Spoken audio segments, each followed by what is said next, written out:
నమస్తే, welcome to doctors time. నేను దుర్గా. మన శరీరంలో చిన్నగా కనిపించే కొన్ని మార్పులు పెద్ద ఆరోగ్య సమస్యలకు సంకేతాలు కావచ్చు. ముఖ్యంగా మెడలో వాపు రావటం, తరచూ జ్వరం, రాత్రిపూట అధిక చెమటలు, కారణం లేకుండా బరువు తగ్గటం వంటి లక్షణాలు కనిపిస్తే వాటిని అస్సలు నిర్లక్ష్యం చేయకూడదు. ఇవి కొన్నిసార్లు లింఫోమా అనే రక్త సంబంధిత క్యాన్సర్కు సూచనలు కావచ్చు.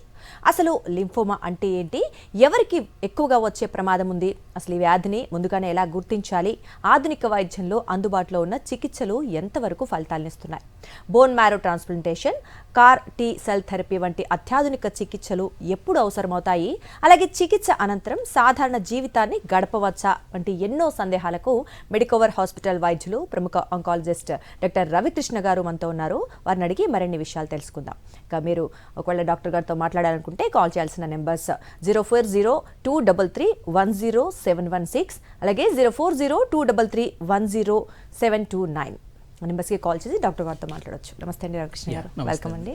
సో రవికృష్ణ గారు, జనరలీ లింఫోమా అనేది మనం తక్కువగా వింటుంటాం క్యాన్సర్స్లో. అసలు లింఫోమా అంటే ఏంటండి, ఎలా వస్తుంది? ఎస్ అండి. సో ఫస్ట్ థింగ్ ఇది అర్థం చేసుకోవాలంటే we need to understand first of all lymphatic system అంటే ఏంటి అనేది ఒక అవగాహన ఉండాలి. సో లింఫాటిక్ సిస్టమ్ అనేది it's more like A defence and drainage system of our body అన్నట్లు. ఓకే, సో ఇన్ఫెక్షన్స్ రాకుండా కాపాడడానికి మన బాడీలో ఏదైనా చెడు పదార్థాలు ఉన్నాయి అంటే దాన్ని తీసేయడానికి పనిచేసే వ్యవస్థనే లింఫాటిక్ సిస్టమ్ అని అంటారు. ఓకే, సో ఈ లింఫాటిక్ సిస్టంలో మెయిన్గా మనకు కనిపించే కాంపోనెంట్స్ ఏంటిది అని అంటే, మొదటిగా లింఫోసైట్స్ అనే ఒక సెల్. సో ఇవి ఒక రకమైన తెల్ల రక్త కణాలు అన్నట్లు. సో దీని యొక్క మెయిన్ థింగ్ ఏంటిది అని అంటే, ఇది ఇన్ఫెక్షన్ని కాపాడడానికి హెల్ప్ చేస్తుంది. So it's work more like a soldier లాగా, అంటే లైక్ పోలీస్ ఆఫీసర్స్ లాగా. Okay, and the second component ఏంటిది అని అంటే లింఫాటిక్ ఛానల్స్, అంటే బ్లడ్ వెజల్స్ అన్నట్లు. సో అనాలజీ తీసుకోవాలి అని అంటే it's more like an roads or drainage system లాగా. సో దాట్ ఈ లింఫోసైట్స్ ఏవైతే ఉన్నాయో తెల్ల రక్త కణాలు, అవి వెళ్ళి మన ఇన్ఫెక్షన్ని లేకపోతే అబ్నార్మల్ సెల్స్ని ఫైట్ చేయడానికి, పోరాడడానికి హెల్ప్ చేస్తాయి. So this is the second component. And the third component of this lymphatic సిస్టంలో ఉన్న మూడో కాంపోనెంట్ ముఖ్యమైనది ఏంటిది అని అంటే లింఫ్ నోడ్స్ అని అంటారు. Okay, it works more like a security check points or police stations in our body అన్నట్లు. సో వెనెవర్ అంటే ఇన్ఫెక్షన్ వచ్చినా, ఏదైనా అబ్నార్మల్గా ఏదైనా సెల్ కనిపిస్తున్నా, ఈ తెల్ల రక్త కణాలు, అందులో ముఖ్యంగా లింఫోసైట్ అనే తెల్ల రక్త కణం అనేది ఈ సెక్యూరిటీ పాయింట్స్కి వెళ్ళి ఇన్ఫెక్షన్ని ఫైట్ చేయడానికి హెల్ప్ చేస్తుంది అన్నట్లు. So first we need to understand. So దీన్ని లింఫాటిక్ సిస్టమ్ అని అంటారు. ఈ లింఫాటిక్ సిస్టంలో వచ్చే అబ్నార్మల్ ప్రొలిఫరేషన్ని లేదా ఈ లింఫాటిక్ సిస్టంలో వచ్చే మార్పుల్నే మనం క్యాన్సర్ అంటాం. So lymphoma is nothing but cancer of the lymphatic system అన్నట్లు. సో ఇందులో ఏమైపోతుంది అని అంటే, ఈ లింఫోసైట్ అనేది అబ్నార్మల్గా ప్రొలిఫరేట్ అయిపోయి ఈ లింఫ్ నోడ్స్ అనే వాటిల్లో అక్యుములేట్ అయిపోతాయి. సో అక్యుములేట్ అవ్వడం వల్ల ఏమైపోతుంది అంటే గడ్డల్లాగా ఫామ్ అవుతాయి అన్నట్లు. So that is called as lymphoma. Okay, అంటే జనరల్గా ఇప్పుడు నోటి క్యాన్సర్ అవ్వచ్చు, ఇలాంటివి వచ్చినప్పుడు ఒక ఇండికేషన్ ఉంటుంది. ధూమపానం చేసే వాళ్ళకో, మద్యపానం, గుట్కా చేసే వాళ్ళకి ఎక్కువగా వస్తుంది. బట్ ఈ లింఫోమా రావడానికి ప్రధాన కారణాలు ఏమై ఉంటాయి, ఎటువంటి వాళ్ళకి వచ్చే అవకాశాలు ఎక్కువ ఉంటాయి? వెరీ కామన్ క్వశ్చన్ అండి. హాస్పిటల్స్లో పేషెంట్స్ మా దగ్గర వచ్చి కూర్చుంటున్నప్పుడు అందరు కామన్గా అడిగే క్వశ్చన్ ఏంటిది అంటే, నాకెందుకు లింఫోమా వచ్చింది? సో నాకే చెడు అలవాట్లు లేదు, నేను స్మోకింగ్ చేయను, ఆల్కహాల్ తాగను, ఏ బ్యాడ్ హ్యాబిట్స్ లేవు, ఎక్సర్సైజ్ చేస్తాను. So all these are exactly true. But straight forward answer ఏంటిది అని అంటే, ఎందుకు లింఫోమా వస్తుంది అన్నదానికి కారణం ఇంకా చాలా మందికి తెలియదు. Okay, even for the doctors lot of research is going on అన్నట్లు. బట్ అది రావడానికి కొన్ని రిస్క్ ఫ్యాక్టర్స్ అయితే ఉన్నాయి అన్నట్లు. ఓకే, అంటే మన బాడీలో ఏదైనా ఇన్ఫెక్షన్స్ ఉన్నా, లైక్ హెచ్ఐవి ఇన్ఫెక్షన్ ఉన్నా, హెపటైటిస్ ఇన్ఫెక్షన్ ఉన్నా, లేకపోతే కడుపులో హెచ్ పైలోరీ అనే ఒక ఇన్ఫెక్షన్ ఉంటుంది. సో ఇట్లాంటి ఇన్ఫెక్షన్స్ ఏమన్నా ఉన్నా, లేదు అని అంటే ఇమ్యూన్ సిస్టమ్, మన బాడీ యొక్క ఇమ్యూన్ సిస్టమ్ కొంచెం వీక్గా ఉన్నా, ఓకే, కొన్ని కండిషన్స్ వల్ల మన ఇమ్యూన్ సిస్టమ్ కొద్దిగా వీక్గా ఉన్నప్పుడు ఇట్లాంటి లింఫోమా లాంటి క్యాన్సర్స్ రావడానికి అవకాశం ఉంటుంది. బట్ మీరు కరెక్ట్గా చెప్పినట్లు సిగరెట్ స్మోకింగ్ వల్లనో, ఆల్కహాల్ తీసుకోవడం వల్లనో, లేకపోతే బ్యాడ్ లైఫ్ స్టైల్ హ్యాబిట్స్ వల్లనో, వీటి వల్ల అయితే లింఫోమా అనేది రాదు. మరి ఎందుకు వస్తుంది అని అంటే, కొన్ని జెనెటిక్ చేంజెస్ అవ్వడం వల్ల. ఈ జెనెటిక్ చేంజెస్ మన బాడీలో ఆ లింఫోసైట్స్ అనేటివి ఏవైతే నేను చెప్పానో, దాంట్లో కొన్ని జెనెటిక్స్ చేంజెస్ రావడం వల్ల అవి అబ్నార్మల్గా ప్రొలిఫరేట్ అయ్యి క్యాన్సర్ వస్తుంది. బట్ నెక్స్ట్ క్వశ్చన్, సార్ ఆ జెనెటిక్ చేంజెస్ నాకెందుకు వచ్చాయి అని అంటే మాత్రం ప్రస్తుతానికి ఆన్సర్ లేదు. మేబీ డౌన్ ద లైన్ ఒక 10 సంవత్సరాల తర్వాత రీసెర్చ్, ఇంకా అడ్వాన్స్డ్ రీసెర్చ్ వచ్చిన తర్వాత maybe we can identify the cause. అంటే ఇప్పుడు మీరు అన్నారు జెనెటిక్ ఫస్ట్ వచ్చిన అతనికి ఎందుకు వచ్చిందో తెలియదు, బట్ సెకండ్ జనరేషన్ వాళ్ళు ఉంటారు, వాళ్ళకు కూడా ఇది స్ప్రెడ్ అయ్యే ఛాన్సెస్ ఎంతవరకు ఉంటాయి? ఎక్సలెంట్ క్వశ్చన్ అండి. So we need to understand కొన్ని క్యాన్సర్స్ మాత్రమే మనకు వంశపారంపరంగా రన్ అవ్వడానికి, అంటే ఫ్యామిలీస్లో రన్ అవ్వడానికి అవకాశం ఉంటుంది. సో లింఫోమా మన ఇంట్లో ఎవరికన్నా వచ్చింది అని అంటే అది నెక్స్ట్ జనరేషన్కి లేదా మన పిల్లలకి కానీ మన చెల్లెళ్ళకి లేక బ్రదర్స్కి వీళ్ళకి రావడానికి అవకాశం ఉందా అంటే నో. సో ఇది వంశపారంపరంగా వచ్చే క్యాన్సర్ అయితే కాదు. సో ఆ సందేహాలు అయితే పెట్టుకోవాల్సిన అవసరం లేదు. ఓకే. అండ్ ఇంకొకటి, ఇప్పుడు మీరు లింఫోసైట్స్ అంటే లింఫోమా అంటే నథింగ్ బట్ లింఫోసైట్స్కి వస్తుంది, అంటే ఒక టైప్ ఆఫ్ తెల్ల రక్త కణాలు. సో మన ఇమ్యూన్ సిస్టమ్ మీద డైరెక్ట్ అటాక్ అని చెప్పుకోవచ్చు చెప్పాలి అంటే. సో నార్మల్ క్యాన్సర్కి ఇమ్యూన్ సిస్టమ్ పనిచేసినట్టు మరి ఇలాగే పనిచేస్తుందా, అంటే అంత ఎఫెక్టివ్గా ఉంటుందా ఆ సిచ్యువేషన్లో క్యాన్సర్ని ఎదుర్కోవటానికి? యా, ఎగ్జాక్ట్లీ అండి. దాన్నే ఇంతకుముందు నేను చెప్పాలి అంటే ఇమ్యూనో సర్వైలెన్స్ అని చెప్పేసి ఒకటి సిస్టమ్ ఉంటుంది మన బాడీలో. సో ఇదేం చేస్తుంది అని అంటే నార్మల్గా ఏదైనా అబ్నార్మల్ సెల్స్ వచ్చినా, ఇన్ఫెక్షన్ వచ్చినా మన టీ సెల్స్ అనేటివి వెళ్ళి, అంటే ఇది ఒక రకమైన తెల్ల రక్త కణాలు వెళ్ళి దాన్ని పోరాడతాయి అన్నట్లు. బట్ ఈ క్యాన్సర్లో ఏమైపోతుంది అంటే ఆ టీ సెల్స్ అనేటివి కొంచెం సైలెంట్ అయిపోతాయి, లేదా క్యాన్సర్ సెల్స్ వీటిని ఎస్కేప్ చేసేస్తాయి అన్నట్లు ఆ మెకానిజంని. సో మనం చేయాల్సింది ఏంటిది అని అంటే ఈ క్యాన్సర్ సెల్స్కి ఆర్ మన బాడీలో ఉన్న టీ సెల్స్కి కొంచెం బూస్ట్ చేసి ఆ క్యాన్సర్ సెల్స్ని చంపేలాగా థెరపీస్ ఇవ్వాలన్నట్లు, సో దాట్ మన ఇమ్యూన్ సిస్టమ్ కొంచెం బెటర్గా పనిచేస్తుంది. ఓకే. సో జనరల్గా ఇప్పుడు లింఫోమా వచ్చిందంటే అందరికీ గుర్తుపట్టడం అంటే ఆ లక్షణాలు ఎలాగుంటాయి, మరి వెంటనే సంప్రదిస్తే ఎంతవరకు ట్రీట్మెంట్కి అవకాశం ఉంటుంది? యా, గుడ్ థింగ్ అండి. సో ఫస్ట్ థింగ్ అందరూ గమనించాల్సింది ఏంటిది అని అంటే ఏమేమి సిమ్టమ్స్ వచ్చినప్పుడు మనం జాగ్రత్తగా ఉండాలి. ఎస్పెషల్లీ లింఫోమాలో నేను ఇందాక చెప్పినట్లు లింఫోసైట్స్ అనేది చాలా ఇంపార్టెంట్ థింగ్ అన్నట్లు. సో అవి గాన అబ్నార్మల్గా ప్రొలిఫరేట్ అయ్యి మనకు గాన అక్యుములేట్ అవుతున్నాయి అని అంటే గడ్డలు ఫామ్ అవుతాయి. సో ఆ గడ్డలు అనేది నెక్లో అవ్వచ్చు, అండర్ ఆర్మ్స్లో అవ్వచ్చు, ఛాతీలో అవ్వచ్చు, కడుపులో అవ్వచ్చు, లేదా గ్రాయిన్ రీజన్ దగ్గర అంటే తొడల దగ్గర అవ్వచ్చు అన్నట్లు. సో కామన్గా కడుపులో, ఛాతీలో వచ్చే గడ్డల్ని మనం ఐడెంటిఫై చేయడం చాలా కష్టం. బట్ నెక్లో కానీ, అండర్ ఆర్మ్స్లో కానీ, గ్రాయిన్స్ రీజన్లో కానీ ఎక్కడన్నా గడ్డల్లాగా తెలుస్తున్నాయి అని అంటే ఫస్ట్ థింగ్ దాన్ని నెగ్లెక్ట్ చేయకూడదు. ఓకే. సెకండ్ థింగ్, నేను ఏదైతే చెప్పానో like lymphatic channels or drainage system అని చెప్పానో వీటిలలో కూడా ఈ లింఫోసైట్స్ అబ్నార్మల్గా ప్రొలిఫరేట్ అయ్యి అక్యుములేట్ అవ్వడం వల్ల ఏమైపోతుందంటే it's just like drainage block లాగా. ఓకే. బ్లాక్ అవుతుందంటే ఏమైపోతుంది, ఫ్లో అనేది ఉండదు.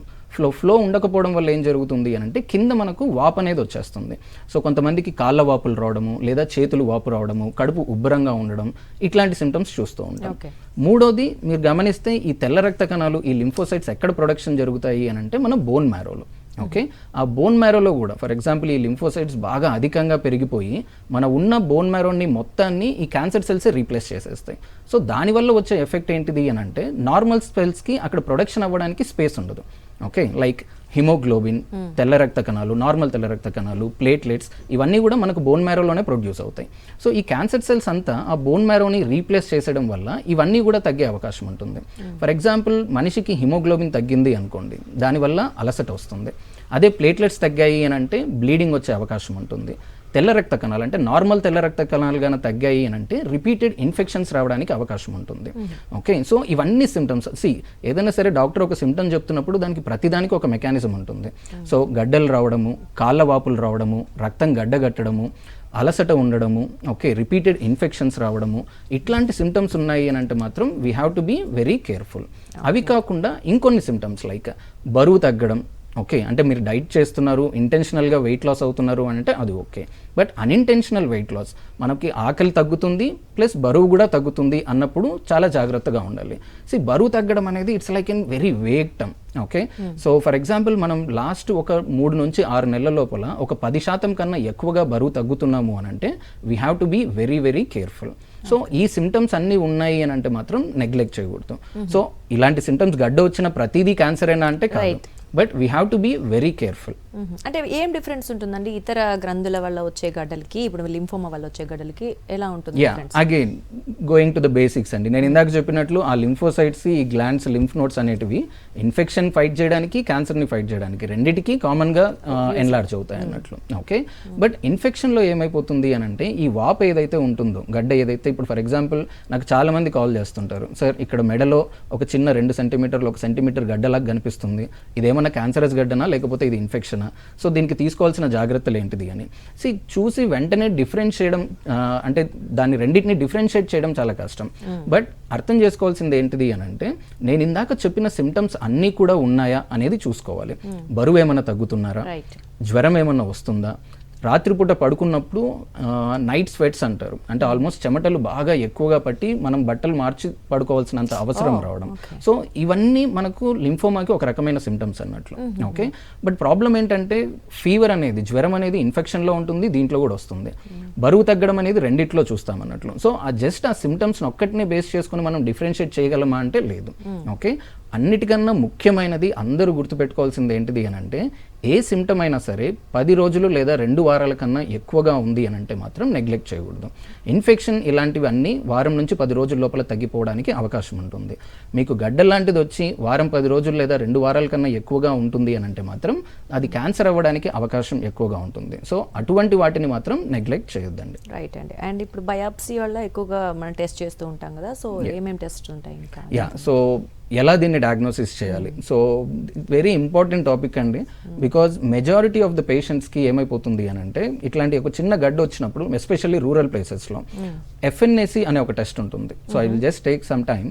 FNAC, బయాప్సీ అనే 2 టెస్ట్లు ఉంటాయి. FNAC అనేది ఏంటి అంటే, ఒక చిన్న నీడిల్ని మనం ఇన్సెర్ట్ చేసి ఎక్కడైతే ఆ గడ్డ ఉంటుందో దాంట్లో కొన్ని సెల్స్ని మాత్రం తీసుకొని మనం పరీక్ష చేస్తాం, దాన్ని FNAC అని అంటారు. రెండోది బయాప్సీ. బయాప్సీ అని అంటే ఏదైతే గడ్డ ఉంటుందో దాంట్లో ఒక ముక్కని తీసుకొని దాన్ని పరీక్షకు పంపిస్తాం అన్నట్లు. సో ఈ రెండిటికి చాలా డిఫరెన్స్ ఉంటుంది. ఓకే, కామన్గా జరిగే మిస్టేక్ ఏంటిది అని అంటే, గడ్డ రాగానే ఒక 10-15 రోజులు చూస్తారు, గడ్డ తగ్గట్లేదు అని చెప్పేసి FNAC అనే టెస్ట్ చేస్తారు. ఈ FNAC టెస్ట్ చేసిన తర్వాత దాంట్లో ఏమీ లేదు అని చెప్పేసి ఇంకా నెగ్లెక్ట్ చేయడం మొదలు పెడతారు. బట్ నా సిన్సియర్ సజెషన్ ఏంటిది అని అంటే, ఎప్పటికైనా సరే క్యాన్సర్ని FNACతో డయాగ్నోసిస్ చెయ్యలేము. FNAC నెగిటివ్ వచ్చింది కాబట్టి క్యాన్సర్ లేదు అని అనుకోవడం చాలా పెద్ద తప్పు. Okay, never make any diagnosis on FNAC అన్నట్లు.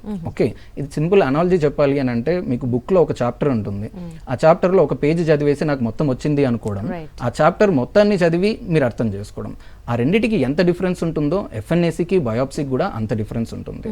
సో ఫస్ట్ థింగ్, గడ్డలు ఉన్నాయి, 2 వారాల కన్నా ఎక్కువ ఉంది, FNACలో నెగిటివ్ వచ్చింది, సో నాకు క్యాన్సర్ లేదు అని మాత్రం అనుకోవద్దండి.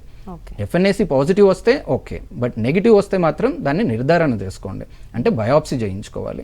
బయాప్సీలో నిర్ధారణ అయిన తర్వాతనే దెన్ యూ కెన్ రిలాక్స్ అన్నట్లు. బయాప్సీలో ఒకవేళ నెగిటివ్ వచ్చింది అని అంటే పర్లేదు, బట్ బయాప్సీ అవ్వకుండా FNAC మాత్రమే చేసుకొని నాకు క్యాన్సర్ లేదు అని అనుకోవడం మాత్రం చాలా పెద్ద తప్పు.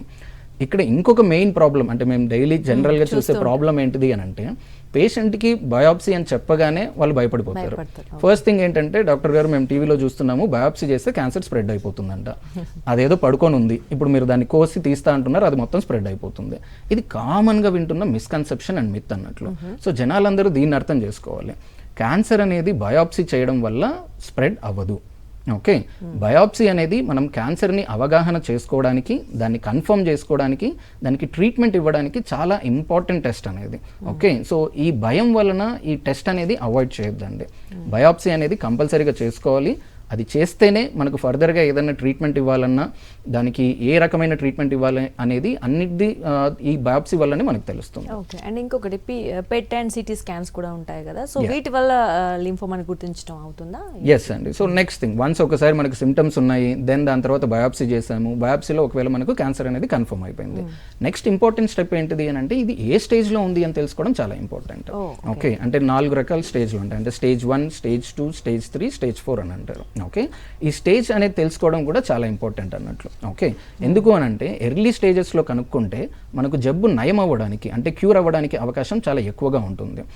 లేట్ స్టేజెస్లో కనుక్కుంటే క్యూర్ అవ్వడానికి అవకాశం కొంచెం తక్కువగా ఉంటుంది. ఇక్కడ ఇంకొకటి చాలా ఇంపార్టెంట్ వ్యత్యాసం ఏంటిది అని అంటే, ఫర్ ఎగ్జాంపుల్ నోటి క్యాన్సర్ కానీ, లంగ్ క్యాన్సర్ కానీ, బ్రెస్ట్ క్యాన్సర్ కానీ, ఇవన్నీ ఒక రకం పక్కన పెడితే, లింఫోమా అనేది సపరేట్గా చూస్తే, ఈ మొదట చెప్పిన 3 క్యాన్సర్లో ఎలా ఉంటుంది అని అంటే, 1, 2 అండ్ 3 స్టేజెస్లో అండ్ కొన్ని 4 స్టేజెస్లో మాత్రమే మనం జబ్బుని క్యూర్ చేయగలం. అడ్వాన్స్డ్గా ఉండి మొత్తంగానే స్ప్రెడ్ అయిపోయింది అని అంటే దానికి క్యూర్ ఉండదు అన్నట్లు. బట్ మనం జబ్బుని తగ్గించి కంట్రోల్లో పెట్టడానికి అవకాశం ఉంటుంది. ఇది మిగతా క్యాన్సర్లో. బట్ లింఫోమాలో ఏమైపోతుంది అని అంటే, అది 1వ స్టేజ్ అయినా 4వ స్టేజ్ అయినా మనం ట్రీట్మెంట్ ఇచ్చే ఉద్దేశం ఏంటిది అంటే జబ్బు నయం చేయడానికే. ఈ ఇంపార్టెంట్ డిఫరెన్స్ని జనాలందరూ అర్థం చేసుకోవాలి. సో లింఫోమాలో ఏ స్టేజ్లో వచ్చినా కూడా జబ్బు నయం అవుతుంది, సో జబ్బు క్యూర్ అవుతుంది. ఓన్లీ థింగ్, 1వ స్టేజ్లో వచ్చిన వాడికి కొంచెం క్యూర్ అవ్వడానికి అవకాశం ఎక్కువగా ఉంటే, 4వ స్టేజ్లో వచ్చిన వాళ్ళకి క్యూర్ అవ్వడానికి అవకాశం కొంచెం తక్కువగా ఉంటుంది. But irrespective of the stage lymphomas cure అవ్వడానికి అవకాశం చాలా చాలా ఎక్కువగా ఉంటుంది. అండ్ ఆఫ్ కోర్స్ ఎటువంటి ట్రీట్మెంట్స్ ఉంటాయి, like chemotherapy, immunotherapy, like therapy, ఇలాంటి థెరపీస్ అన్నీ ఉంటూ ఉంటాయి కదా, సో ఎంతవరకు మీరు దానివల్ల యూజ్ ఉంటుంది, ఇంకేముంటాయి? ఎస్, సో ఆంకాలజీలో కామన్గా మనం చూసేది ఏంటిది అని అంటే ఆంకాలజీ ట్రీట్మెంట్లో 3 రకాలు ఉంటాయండి. ఒకటి ఆపరేషన్, అది సర్జికల్ ఆంకాలజిస్ట్ చేస్తారు. రెండోది కీమోథెరపీ, టార్గెటెడ్ థెరపీ, ఇమ్యూనోథెరపీ, ఇది మెడికల్ ఆంకాలజిస్ట్ అంటే మేము చేస్తాం. మూడోది రేడియేషన్ థెరపీ అన్నట్లు. సో ఇలా 3 రకాల ట్రీట్మెంట్లు ఉంటాయి అన్నట్లు.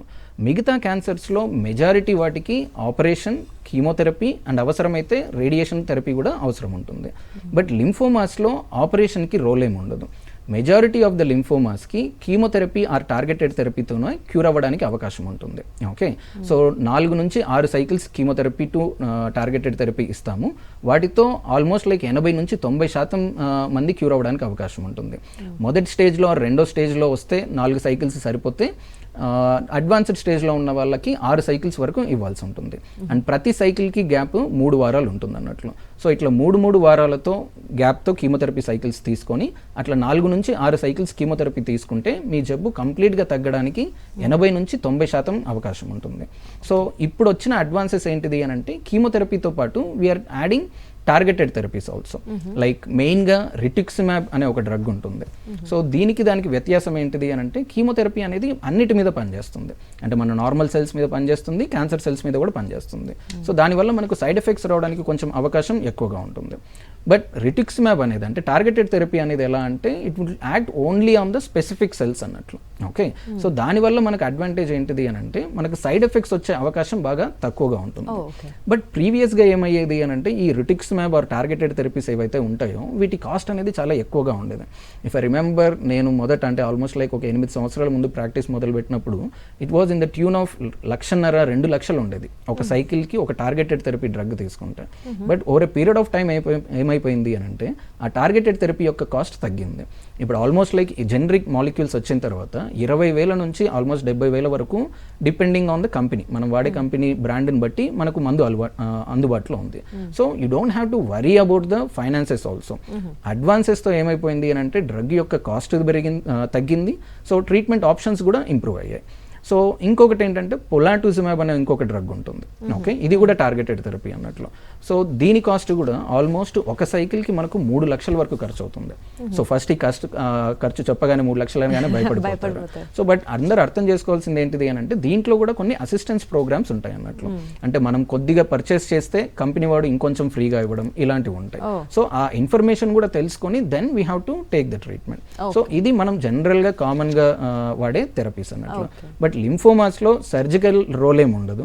ఓకే, మెయిన్గా కీమోథెరపీ ఆర్ టార్గెటెడ్ థెరపీ, కొంతమందికి రేడియేషన్ థెరపీ అవసరమైతే ఇస్తామన్నట్టు. అంటే ఆ గడ్డల్ని తొలగించే ప్రక్రియ అంతే అవసరం లేదు అన్నట్లు. జస్ట్ బయాప్సీ చేయడానికి మాత్రమే మనం సర్జరీ ఉపయోగిస్తాం. అండ్ ఇంకొకటి ఇక్కడ బోన్ మ్యారో ట్రాన్స్ప్లాంటేషన్ అవ్వచ్చు, కార్ టీ సెల్ థెరపీ, ఇలాంటివి ఏ సిచ్యువేషన్లో ఉన్నప్పుడు యూజ్ చేయాల్సి వస్తుందంటే థెరపీస్? కరెక్ట్ అండి. So these are the new advances అన్నట్లు, bone marrow transplant and CAR T cell therapy. So నేను ఇందాక చెప్పినట్లు ఎర్లీగా ఐడెంటిఫై చేసి వచ్చారనుకోండి, కామన్గా జరుగుతుంది ఏంటి అంటే నేను రీసెంట్గా ఒక పేపర్ చదివినప్పుడు ఈ FNAC టెస్ట్లు ఇవి చేయించేసుకొని నాకు క్యాన్సర్ లేదు అని అనుకొని ఒక 2-3 నెలల పాటు సమయం వృధా చేసి దాని తర్వాత మళ్ళీ అడ్వాన్స్డ్ స్టేజ్లో ప్రజెంట్ అయిన వాళ్ళ డేటా చూస్తే ఆల్మోస్ట్ ఇనీషియల్గా FNAC నెగిటివ్ ఉండి దాని తర్వాత బయాప్సీలో కన్ఫర్మ్ అయ్యి అడ్వాన్స్డ్ స్టేజ్లో ప్రజెంట్ అయిన వాళ్ళు 30 నుంచి 40%.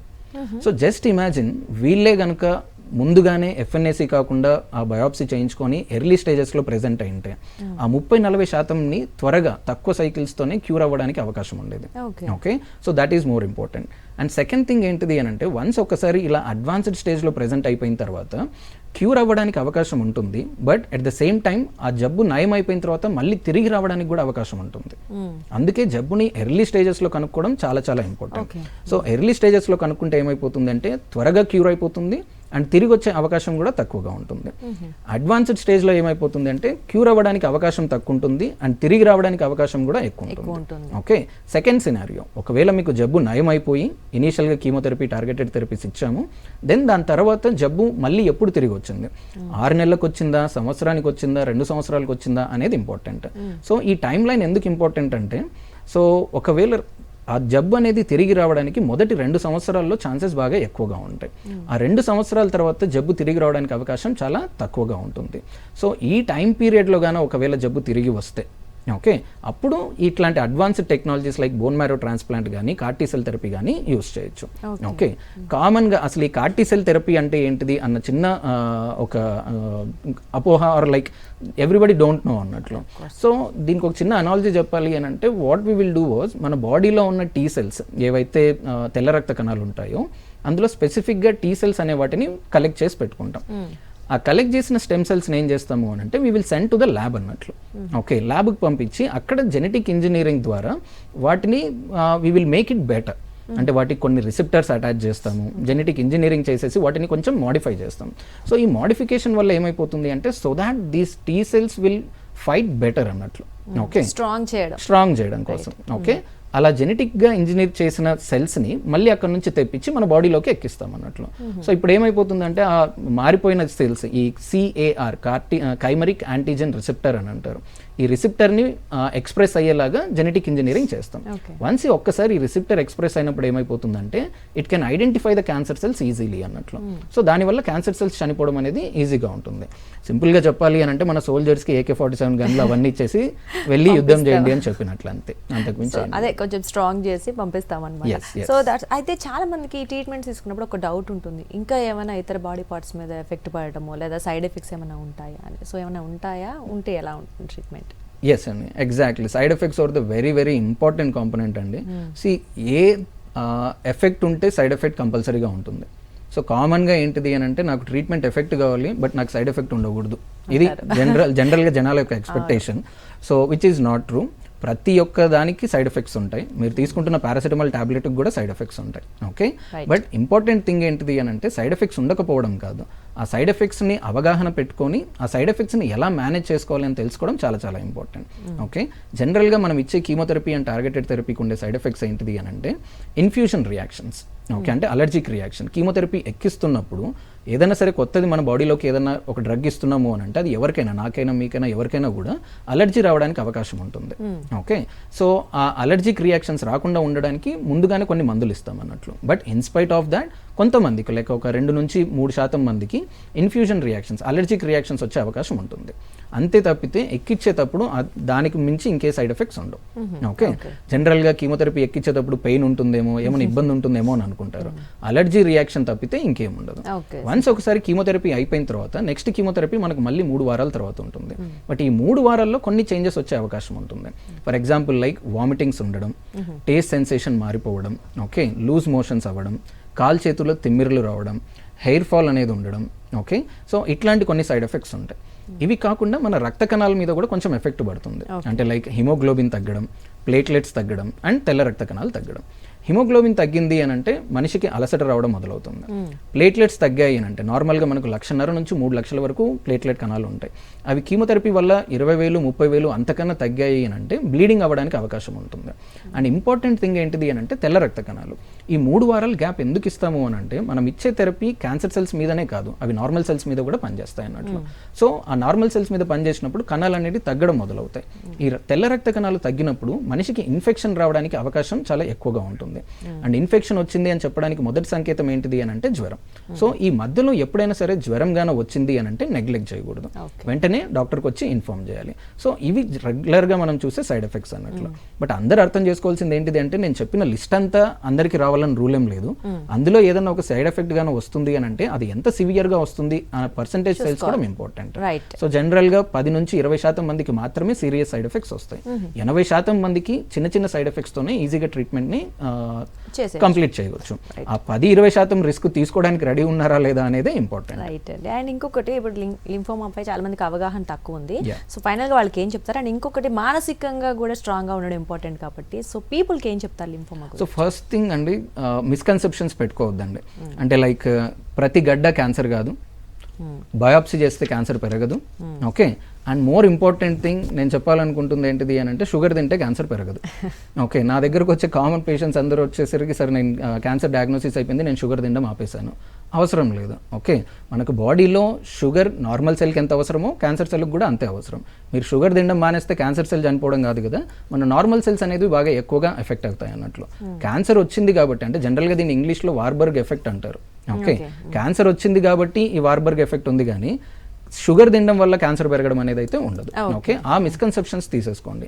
ఏ సిమ్టమ్స్ అయినా సరే 2 వారాలు అంతకన్నా ఎక్కువగా ఉన్నాయి అని అంటే నెగ్లెక్ట్ చేయొద్దండి, వెంటనే వెళ్ళి డాక్టర్ని సంప్రదించండి.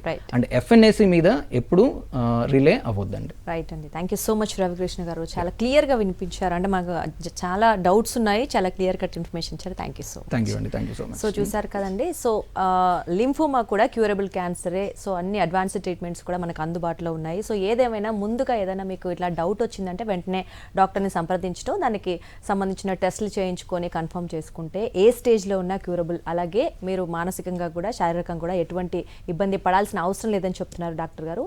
సో డెఫినెట్లీ ఏమైనా మీకు ఇలా డౌట్ వచ్చినప్పుడు మాత్రం వెంటనే డాక్టర్ని సంప్రదించండి. సో ఇది ఇవాల్టి మన డాక్టర్స్ టైం. నమస్తే.